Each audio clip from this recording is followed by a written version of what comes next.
All right, guys, today we're going to be looking at standard 1.1, and it's mainly going to be revolving around settlements, religion, and society. And that's going to be in this first indicator for standard 1. And as always, we are going to have our learning objective, and the main thing in this lesson is to develop an understanding of colonial America as well as the regional differences economically, socially, and culturally. So, we're going to look at the different regions that are going to be established in colonial America. We're going to talk about how they are alike, how they're similar in some cases, and how they're different in a lot of cases too, and how they basically developed and how the colonists eventually settled these areas. So that's what we're going to be focused on in this lesson. So, with that being said, let's jump right into this and let's talk a little bit about what America was like before colonial settlement. And we all know that in 1492, Columbus sailed the ocean blue.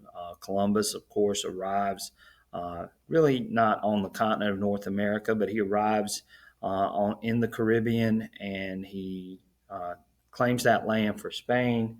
And from there on in, the path has been paved for settlement of the New World at that point, and Columbus begins all of that.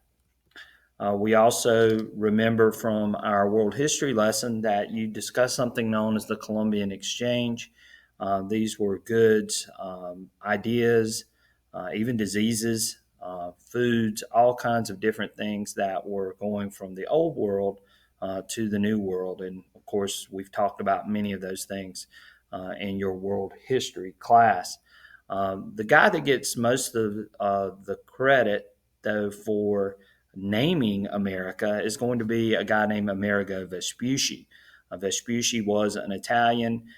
He is who America is named for. He actually sailed down the coast of South America, and he, unlike Columbus, he said that this was a new place, whereas Columbus always believed that he was close to the West Indies or close to the Indies and close to India and China.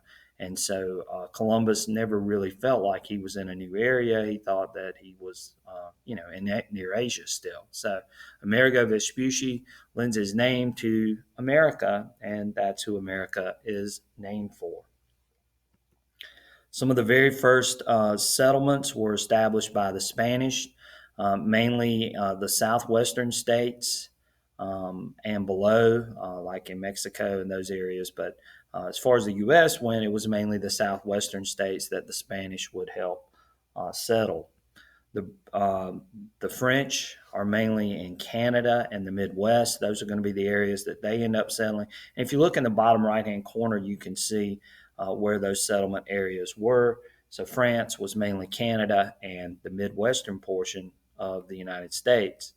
For the British, it was all about the coast, mainly the eastern coast of the United States initially, parts of Canada as well, but mainly the coastal areas of, or the eastern coastal areas of the United States. So, why did these Europeans come to the New World? Well, and there's a couple of reasons. And if you remember back to your world history lessons, we talked about a period known as the Renaissance. Again, new ideas were starting to emerge. People began to want to explore. They became curious about the rest of the world, and that's going to lead them to the New World. It's what basically is going to lead Columbus to the Americas. The Protestant Reformation is going to play a huge role. Remember that when Martin Luther goes against the Catholic Church and creates the Protestant religions, that a lot of people are going to be persecuted by the Catholic kings and monarchs that were living in these European countries. And this caused people to want to leave to find a better place where they could have freedom of religion. So the Protestant Reformation definitely plays a key role in why people left. And then the third reason was the age of exploration, which we discussed also in world history. They began to search for new land, and once they realized that there was new land out there, the three G's come into place: God, glory, and gold. And of course, um, the Europeans had an extreme fascination with gold. They wanted these riches from the New World. The other argument was that the people that were in these places that they were exploring needed to be Christianized. So that played a major role. And then, of course, the glory, having the fame of having all of this land and all of this wealth is going to be a driving force for the Europeans. So the three reasons of why they left: the Renaissance, Protestant Reformation, and the age of exploration. Okay, let's keep going. So let's first talk about the British colonies. The British colonies are the 13 colonies. And of course, if you look over here on the map on the right hand side, you'll see all 13 of those colonies. They were broken up into regions. The New England region was Massachusetts, Connecticut, Rhode Island, and New Hampshire. The Mid Atlantic region was Pennsylvania, New York, New Jersey, and Delaware. And then the southern region was Maryland, Virginia, North Carolina, South Carolina, and Georgia. So those are our three colonial regions. The first British settlement in America was going to be at Jamestown, Virginia in 1607. So that was the first British permanent settlement in the United States, and that was in 1607. Of course, there were other attempts. If you know the story of the Lost Colony, you may realize the British did try to settle in North Carolina in the Outer Banks before Jamestown. Jamestown comes roughly about 25, 30 years after the Lost Colony. Again, this first settlement um, arises mainly because of economic beliefs, not religion. They wanted to come there to try to begin to grow crops, tobacco, and to just try to make money, having a new piece of land. So, again, economic benefits were the main driving force behind this first settlement at Jamestown.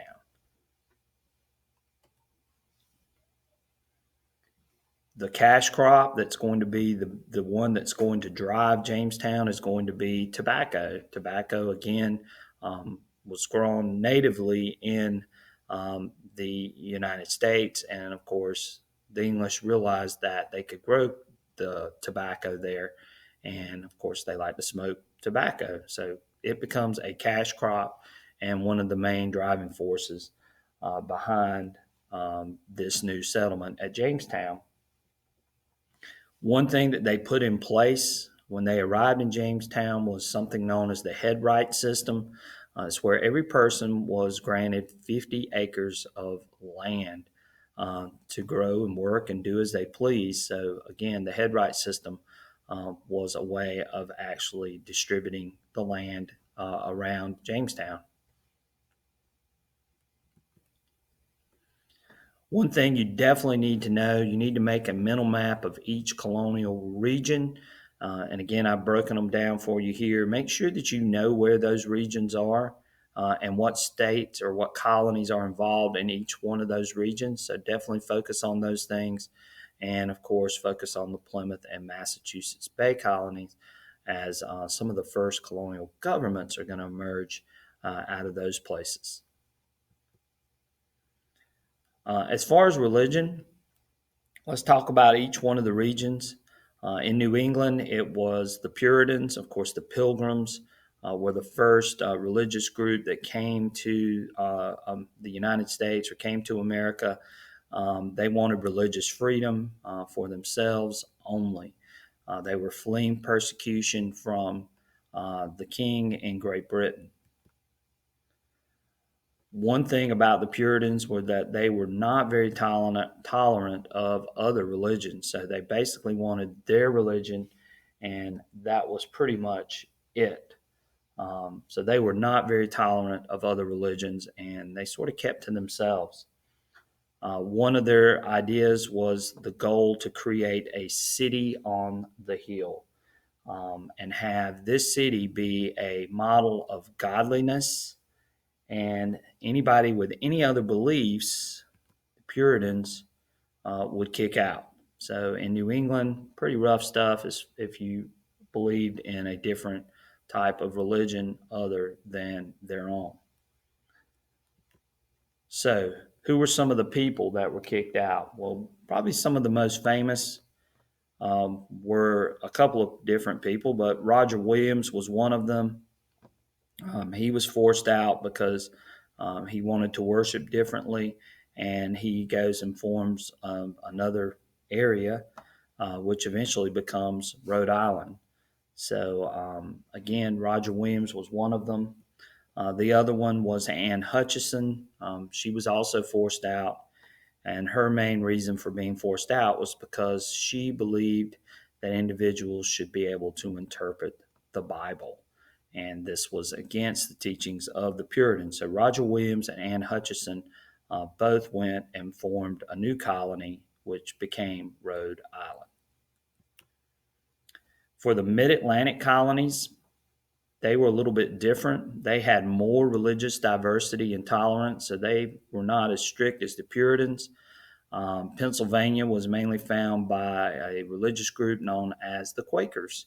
And of course, if you've ever seen the Quaker Oats box, then you know that that's where they got the picture that you see on here. Of course, the Quakers. William Penn was their founder, which eventually Pennsylvania is named for. He believed that everyone had an inner light of tolerance, that they should tolerate other religions. In Maryland, Maryland even passed something known as the Maryland Act of Toleration, um, because a lot of the people that were coming to the New World were mainly Protestants. Maryland was mainly going to be Catholic. So they passed a law basically protecting Catholics in Maryland. Religious toleration of all Christian denominations. And again, this is the roots of the First Amendment, and we get it from the Mid Atlantic colonies and the Maryland Act of Toleration. In the South, it wasn't so much about religion, it was mainly founded for economic reasons. Again, cash crops ruled the day, mainly tobacco in the beginning. Of course, here in South Carolina, it's going to be rice, but religion did not play a large role in the southern colonies. Cotton would eventually become important to the South, but not until the emergence of the cotton gin do we see cotton begin to explode in the southern states or in the southern states. Colonial society, let's look at that and let's look at each one of the regions. For New England and Mid Atlantic, the early settlers wanted equality among religions. They believed in religious toleration. They believed in the ideas of democracy, those democratic ideals that the people should be able to decide. Um, Puritan churches shaped towns and educational institutions.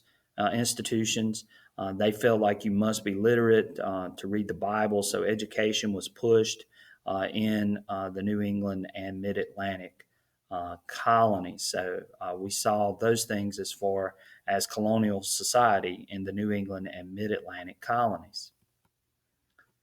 In the southern colonies, it's going to be the plantation system, which is going to rule the day there in the southern colonies. The plantation system is going to lead to a hierarchy of social structure. It was mainly the wealthy landowners, the people that owned these big, huge pieces of land, who had all the power. The people that didn't own land, they had no power. So it was either feast or famine, in most cases in the South.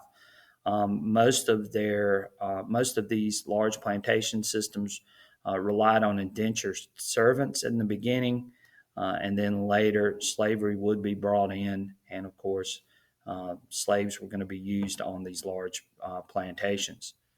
Georgia was initially founded as a prison colony, so initially Georgia did not have slaves.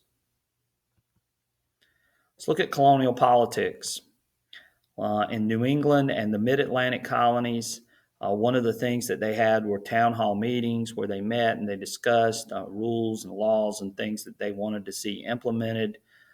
It was mainly a representative type deal where people were chosen to represent and speak for the people.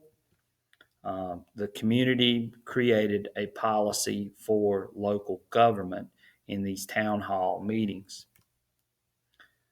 In New England and the Mid Atlantic colonies, it was usually the merchants and the bankers who had the most power as far as politics. The North had more democratic views than the South, believing that there should be representation for the people. So let's look at the Southern colonies. One of the very first colonial governments that was put in place was the Virginia House of Burgess. Uh, One of the problems with it, though, was only landowners could vote. So if you didn't own land, you were not allowed to participate in the House of Burgess. Again, in the South, slavery eventually comes into place. The plantation system comes into place. There's going to be less democracy in the South than in the North or the Mid Atlantic colonies. Again, the more land you own, the more power you had in the South.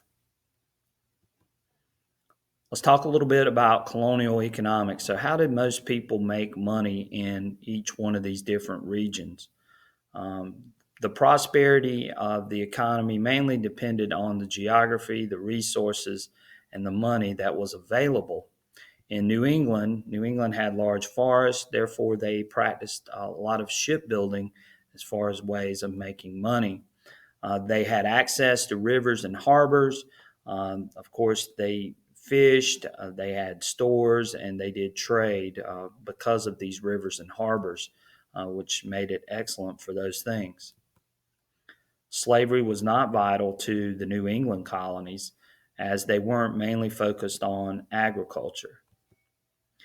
In the mid Atlantic colonies, you had fertile soil, you had a moderate climate, and usually the families were fairly large that lived in the mid Atlantic colonies.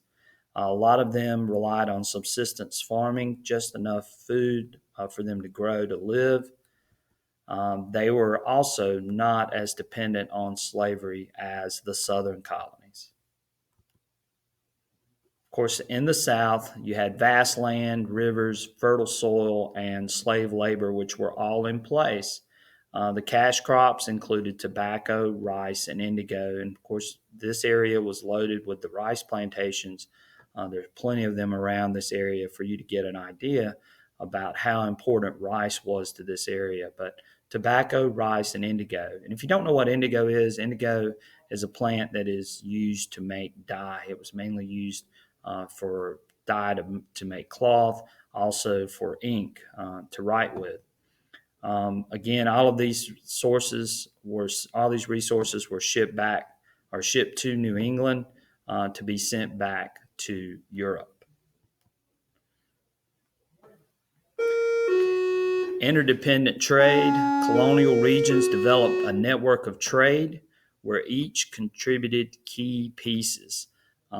So if you look at this, coastal trade, mainly New England and Boston, would have been Boston for that part of coastal trade. In the mid Atlantic, it would have been New York City. And in the South, it would have been Charlestown or Charleston.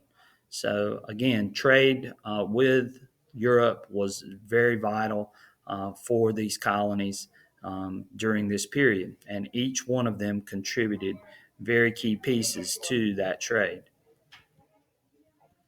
Okay, that is going to do it for standard 1 and 1.1 indicator. Again, make sure that you have all the notes.